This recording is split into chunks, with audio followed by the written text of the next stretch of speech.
Welcome to Kenton's videos. Enjoy the video. You'll begin by confirming you have the rights to create shortcuts. That avoids permission errors. Once done, find the application. Use the Start menu on Windows or Applications folder on macOS or the exe location. Right-clicking the app is the first actionable step. It reveals options.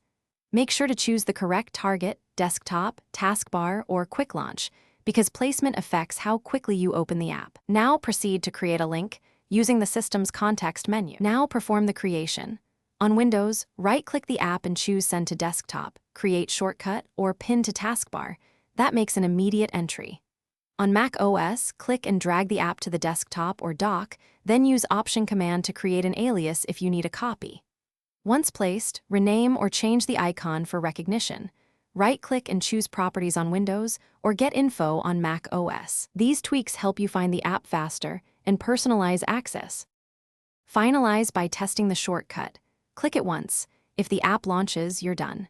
If it fails, don't panic. Verify the target path or file name hasn't moved, check permissions, and make sure the executable still exists. If the app was updated or uninstalled, recreate the shortcut from the new location or reinstall the app. As a preventive tip, keep a list of installation paths or export shortcuts so you can restore them quickly if something goes wrong. Simple backups save time. Thanks for watching. Consider subscribing if we helped you.